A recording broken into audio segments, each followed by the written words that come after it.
നമസ്കാരം. Raf talk ഫുട്ബോളിലേക്ക് എവർക്കും സ്വാഗതം. PSG-യുടെ ആരാധകരെക്കുറിച്ച് ഫുട്ബോൾ ലോകത്തിന് വ്യത്യസ്തമായിട്ടുള്ള അഭിപ്രായങ്ങളുണ്ടാകും. പക്ഷേ നാസർ അൽ ഖലീഫിക്ക് സംശയങ്ങളില്ല, ലോകത്തെ ഏറ്റവും മികച്ച ആരാധകർ PSG-യുടേതാണ്. ഇന്നലെ യുവേഫ ചാമ്പ്യൻസ് ലീഗിൻ്റെ ക്വാർട്ടർ ഫൈനലിൽ FC ബാഴ്സലോണയെ പരാജയപ്പെടുത്തിക്കൊണ്ട് സെമി ഫൈനലിലേക്ക് പ്രവേശനം നേടിയിട്ടുണ്ട് PSG. ബാഴ്സലോണയെ ബാഴ്സലോണ നഗരത്തിലിട്ടാണ് തോൽപ്പിച്ചത്.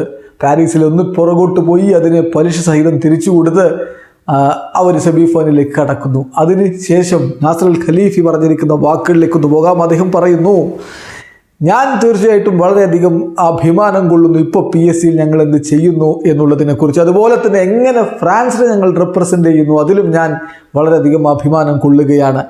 തീർച്ചയായിട്ടും PSG-യുടെ ചെയർമാൻ എന്ന നിലയിലുള്ള എൻ്റെ ഏറ്റവും ഫേവററ്റ് മൊമെൻറ്റ്സിൽ ഒന്നാണ് ഇപ്പോൾ ഈ സെമി ഫൈനൽ പ്രവേശനം. തീർച്ചയായിട്ടും ഞങ്ങളുടെ ഫാൻസ് ലോകത്തെ ഏറ്റവും മികച്ച ആരാധകരാണ്. We have the best fans in the world. We did it all together എന്നാണ് ഇപ്പോൾ നാസർ അൽ ഖലീഫി പറയുന്നത്. ഏതായാലും PSG നേരത്തെയും ഫൈനലിലൊക്കെ UCL എത്തിയിട്ടുണ്ട്. എന്നാൽ ഇപ്പോൾ അങ്ങനെ സൂപ്പർ താരങ്ങളിൽ പലരെയും ഒഴിവാക്കിയിട്ട് മികച്ചൊരു ടീം ഉണ്ടാക്കിയിട്ടാണ് അവർ വരുന്നത്. കിലിൻ എംബാപ്പയെ മുന്നിൽ നിർത്തിയാണ് കളിക്കുന്നതെങ്കിലും ഒരു പിടി മികച്ച താരങ്ങൾ അവരുടെ സ്ക്വാഡിലുണ്ട്. അത് നല്ല രൂപത്തിൽ മാനേജ് ചെയ്യാൻ ഒരു പരിശീലകനുമുണ്ട്. അതിൻ്റെ റിസൾട്ടാണ് കാണുന്നത്. സെമി ഫൈനലിലേക്ക് PSG കടന്നുപോയിരിക്കുന്നത്. എങ്കിലും ഖലീഫി പറഞ്ഞതിനോട് നിങ്ങളുടെ അഭിപ്രായം എന്താണ്? ലോകത്തെ ഏറ്റവും മികച്ച ആരാധകർ PSG-യുടേതാണ് എന്നാണ് അദ്ദേഹം പറയുന്നത്. വീഡിയോ അവസാനിക്കുന്നു. ഫുട്ബോൾ ലോകത്തെ കൂടുതൽ വിശേഷങ്ങളുമായി റാഫ് ടോക്സ് എത്താം.